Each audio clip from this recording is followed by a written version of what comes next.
Now, I'm very happy to admit Twitter has not been anywhere near as fun or interesting or dramatic or newsworthy since the anti-democratic ban on the former US President Donald Trump. But he's about to make his long-awaited return to social media with his much-anticipated Twitter rival, Truth Social.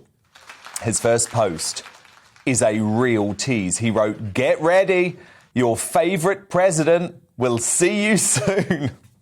Although Trump's media critics have already latched on to the fact the app has had a few technical problems at launch. And believe me, I know all about that when it comes to launches. But Darren, Truth Social became the most downloaded app on Apple's store shortly after it was made public.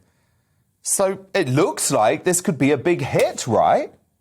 Yeah, I mean, it's climbed to the top of Apple charts and has an absolutely huge waiting list. And this all comes, as you say, a year after that Twitter ban, that infamous Twitter ban.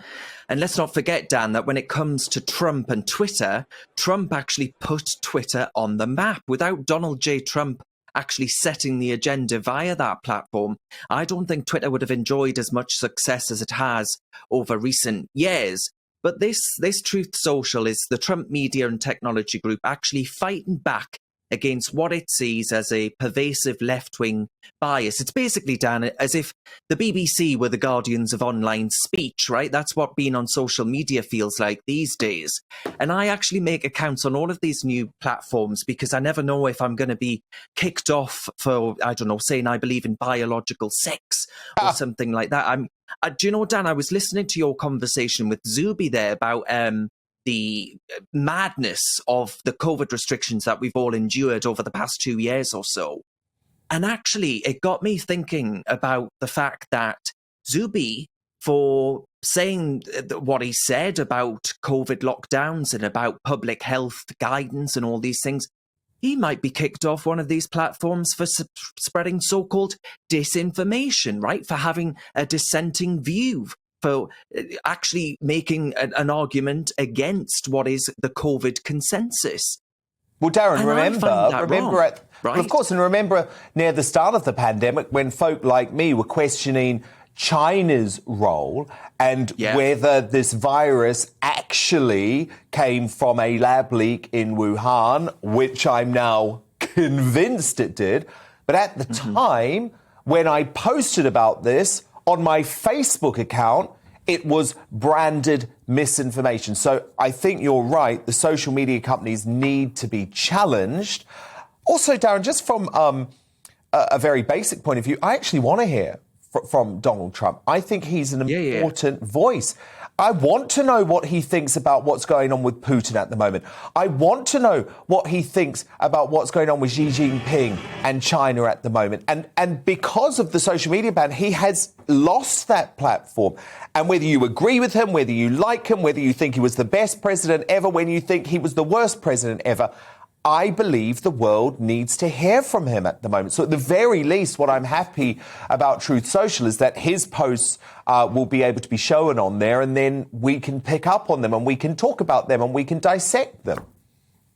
Yeah, exactly. And I mean, it is quite extraordinary, isn't it? If you consider the fact that Donald J. Trump, a democratically elected president in 2016, from 2016 to 2020, and yet the Taliban, Dan, remain on Twitter. Yeah. You know, it's okay for the Taliban to spread its medieval messaging to the world. Well, Darren, and China. YouTube. And China. Yeah, and China. And Russia. Yeah, exactly. You know, China posting the ultimate disinformation about the Uyghur Muslims who they're wiping out. And that doesn't get a warning from Twitter. Exactly, yeah. And Russia Today, let's not forget. All of these things, Dan, right? All of these ultimate hypocrisies, and by the way, Darren, I'm not saying that I want them taken off social media either. I actually believe we should hear from everyone. Good, bad, evil, let's hear from them. Let's not hide views away. But if they want to allow the Taliban to continue to tweet, then they must allow the former president of the US, potentially, Darren, we don't know, but potentially a strong contender to be the next president of the US. We must hear from him. Exactly, yes. And given that a large swathes, President Trump actually received the most votes that a sitting president had ever received. Now that, to me, that's a little bit like, Dan, people who voted Brexit not being allowed to have a platform to actually say, well, I support Brexit, right? It is exactly the same. Donald Trump has democratic legitimacy. And it was voted for overwhelmingly in 2016 and received a hell of a lot of votes in 2022. And to me, this just goes to the very heart of why it's good to have competition within the social media world. But what I will say, Dan, is that I'm worried, I'm really worried that the government are going to make it impossible for President Trump to actually put forward a challenger to these censorious tech giants by its pushing through its online safety bill, which actually it makes it, they have to remove YouTube, Twitter, Instagram, whoever, they have to remove content that's not illegal, Dan, not illegal, but deemed harmful. Now, I don't know about you, Dan, but I'm not confident that what Nick Clegg, who's at Facebook, top cheese at Facebook now, apart from Mark Zuckerberg, what he views as harmful isn't going to be what you and me view as harmful as far as speech is concerned. So do you have the confidence that making Nick Clegg the ultimate arbiter of speech online is a sensible thing to do? I certainly don't. I think it's an absolute lunacy.